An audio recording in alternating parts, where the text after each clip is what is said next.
Hey, how's it going, guys? My name is Steven. Usually I do videos on products that I love, that I'm very excited for. And I make a lot of editing and I try to make those products look very cool. However, today I'm going to be talking to you about a product that I absolutely hate. And it is this helmet. This helmet is an absolute death trap. It is so unsafe that I think everyone should avoid this helmet. And I'm gonna be talking to you about why I think it is this way and walk through line by line on why I think it is a terrible, terrible helmet. To the point where I call it a death trap. This helmet can be bought on Amazon, eBay, Facebook Marketplace, and AliExpress. I purchased mine on AliExpress. The first thing is that this is marketed as a full face helmet. I mean, just look at it. It looks like a full face helmet, right? Why wouldn't it not be a full face helmet?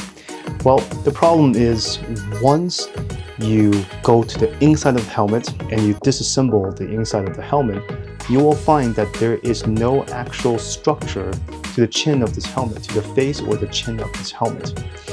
It is incredibly unsafe because the only thing that's holding the front part of this helmet together is the outer ABS shell. As soon as the shell gets damaged, it will shatter in your face. If you fall on your face, everything will just shatter into your face. And it's incredibly unsafe. You will need a structure or a metal chin bar to kind of go through this material like my other helmet. I have 3 other motorcycle helmets and some full-face Eastgate mountain board helmets. They all have a metal structure that goes through the face or the chin portion of the helmet in order for it to be called a full-face helmet. This is a half-face helmet disguised as a full face, so that when you use it, it will shatter and it will really, really mess up your face and really, really hurt you. I am incredibly angry at the marketing of this helmet being called full face, in which it is not. So be very, very careful. The next thing that I want to talk about is the foam. One thing you'll notice about this helmet is despite it being a large size, large shell helmet, it is incredibly light. When I compare this to my other DOT approved motorcycle helmets, it is incredibly light. To the point where I'm like, okay, it doesn't make sense because people pay a lot of money to make your motorcycle helmets light and safe at the same time. If it's incredibly cheap and also light, that means they probably skipped something somewhere. So I took all the liners out, and once you take out all the liners, you'll see the inside of this helmet. You'll see the EPS foam of this helmet. Take a look at this EPS foam, and once you take a look at the inside of this helmet, you will realize that it's not an EPS foam. It is styrofoam. It is the packing styrofoam that's inside of your TV packaging, that's inside of your appliance packaging, that type of styrofoam. That's why it's so light. The characteristics about these kind of fake foams is that it's not dense at all. If you compare this to a DOT approved, a real DOT approved helmet that's also ECE approved, you'll find that it's heavy and it's also incredibly dense. What do I mean by that? So, if it's dense, if you try to push into the helmet, if you try to push into the EPS foam, the real EPS foam wouldn't budge. But for this foam, just like how packing styrofoam would react, if you push really hard into the foam, you'll make a dent. Just by pushing it, applying very little energy. And you can think about if you get into an accident, just how much this will protect you. Even your fingers can make a dent in the foam of this helmet. So it's incredibly unsafe, right? And I weighed this against my other helmets. These are all large size helmets. So I weighed all these large size helmets together, and this one much, much lighter. Very unsafe. So what I would say is that if you're on an electric unicycle or you're on e-skate, you're doing like 20 miles per hour, maybe this helmet will be okay.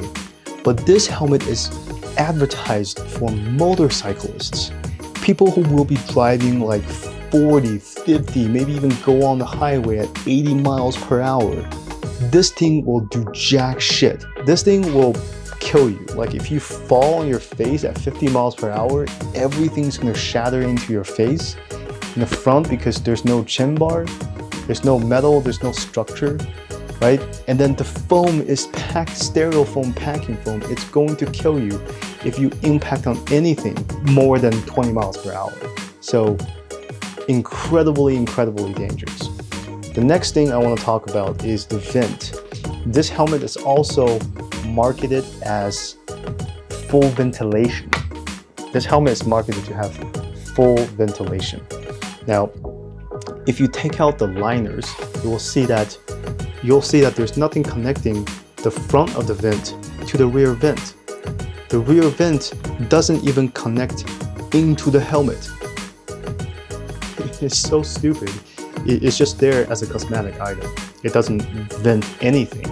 So that's something that they lied to you. But I guess this one's okay because this one probably won't kill you. You'll just be a little bit hot than usual, right? The next thing is the DOT approved label.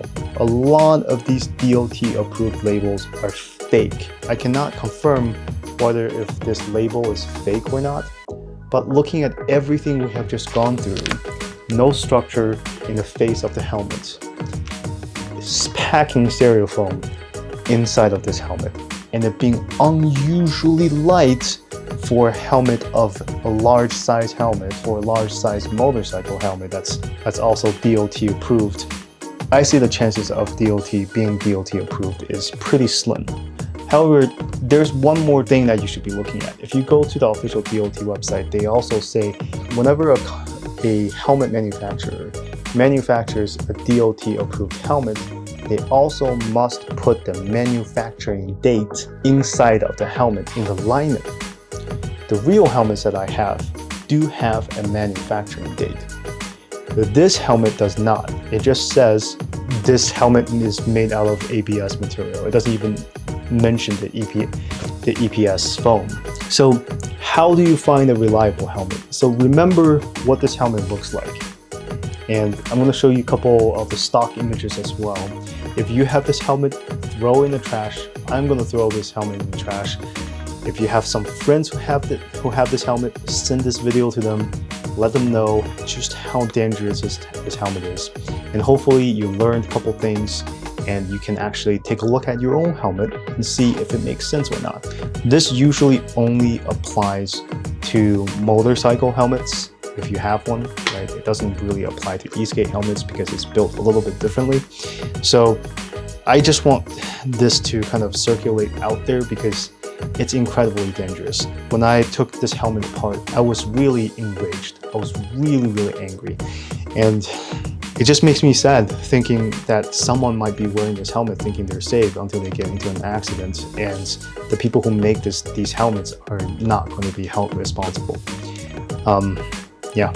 One last thing is, because I bought this helmet off of AliExpress, they actually shipped this helmet like this, in bubble wrap. Yeah, not even in a box, in bubble wrap. I'm pretty sure if you buy this in the United States, they wouldn't do that, but still, international shipping in bubble wrap. This helmet could have been crushed and I wouldn't have known about it. It could have already been crushed and need to be replaced, and I wouldn't have known about it because of this poor packaging. So yeah, this helmet doesn't have a brand, but it has a very unique and distinct shape. So I hope everyone just kind of look at what this helmet is, and I really do hope everyone can take a closer look at this helmet. Avoid it at all costs. And if you see it being sold on eBay, Amazon, Facebook, wherever, report the seller. That's all I have for today. Hey, if you enjoy the content, please subscribe and like this video. It will help my small channel grow. And yeah, that's really it. Thanks, and have a good one. Stay safe. Take this piece of trash out.